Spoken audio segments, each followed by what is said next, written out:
Inside Gaming Daily is brought to you by Need for Speed, in theaters March 14th. Hey everyone, welcome back to Inside Today from Monday. Hello, hey! Cool. Lawrence, come on, cheer!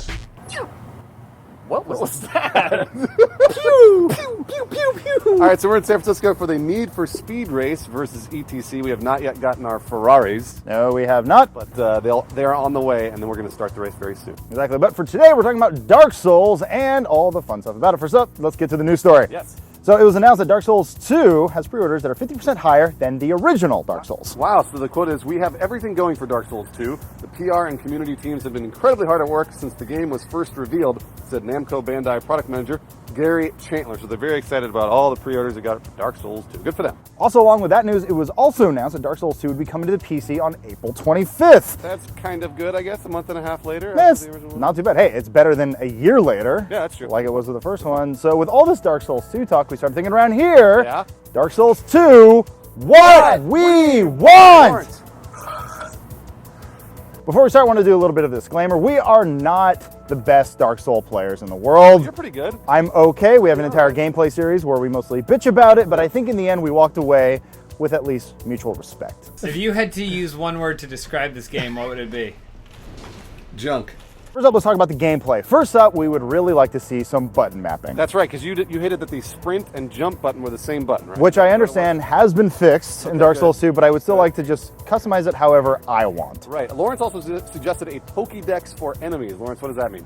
Well, I didn't say it that way, but Oh, it would well, be nice if there were jeez. like some kind of codex in game. So like when you kill enemies, it gradually fills it out about the kind of items they can drop, their kind of their weaknesses and stuff like that. Right now you have to look all that stuff up on wikis, and it's tiresome. That should be in the game. This next feature is actually for those who are a little intimidated by Dark Like Souls. me. Yeah, exactly. I like this idea of calling it tourist mode. Basically, you don't respawn the enemies every time you save, and you give new players a chance to see what the game is all about before being hit over the head with a spiked dildo bat for 40 hours. And the converse, there's also the Iron Man mode, which Lawrence also suggested was a good idea. Permadeath. So if you die in Dark Souls 2, that's it. You're dead. All your items are lost. You can't restart the character. It's gone. Why, Lawrence, why would you do that? Because you want to be hardcore and you want to show everyone on the internet how hardcore you are. You hate yourself. That's dumb and you hate yourself.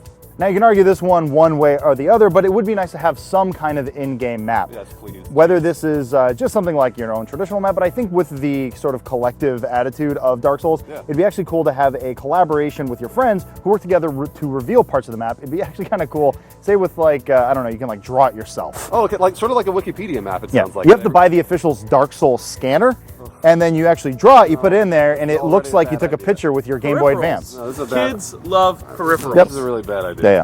All right, up next we're talking about multiplayer. Now, multiplayer Dark Souls 1 I felt was really kind of lame, and it seemed like they were only interjecting to not help you, but sort of help. Either way, it wasn't very good. So we have a couple suggestions about multiplayer. Make it easier to summon a buddy, and that'd be really helpful for the hard boss fights. That was something didn't make any sense to me. It's like, why would they have multiplayer and then you couldn't bring somebody in to help you? Right. It's actually something deep down is probably going to be doing better, so we'd like to see Dark Souls 2 get this down before the competitor gets a jump on them. And then, of course, way better messages than Praise the Sun.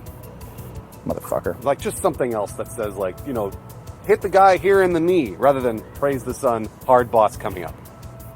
All right, so that's it for the gameplay section. Let's move on to the graphics now. My very first complaint / suggestion for Dark Souls 2 is more diverse realms. Dark Souls 1 had a lot of really, really interesting, very nice polished graphics. However, everything looked exactly the same. It was all gray, black, blue, blah, blah, blah. I know I'm going to get a lot of shit for that, but that's the way I felt. Okay, like while I disagree slightly with Bruce, I would personally love for some super happy bright colors, just so you can contrast Right, something, anything. with the ultra dark aesthetics that remind you of a better time, so that it actually makes those dark parts of the game even that much more dark. Arguably, the enemies are the coolest part of Dark Souls 1, but we know From Software has it in them to make some really badass enemies, like super metal, like fucking awesome. Because a lot of the dragons they had were really, really cool. What was the name of that dragon with the mouth on the bottom of it, and it would like do this thing to you? Also, there was a dog with a sword in his mouth in the last game, so if you can top that, that'd be cool. So that's it for the graphics, really kind of a short list. But let's move over to the story. Apparently, Bruce wants one. Yeah, there was no story in Dark Souls 1.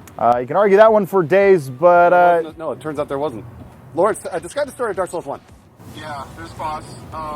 Then there was an evil guy, and he In the beginning, the universe was created by the light It of turns the out sun. there was no story, There's no story. in Dark Souls 1. It was implied. with gigantic moves. look, I'm coming from the perspective of I don't need a story. I just want the game to be fun. I want to play. I want to play for what it is. I'd like an objective of some sort. I would like it just to stay optional. And you know what? You go broad. It's fine. It started with darkness, and then there was light, and then there was dark. Who cares? Whatever. You're just fighting a bunch of enemies, getting your ass kicked.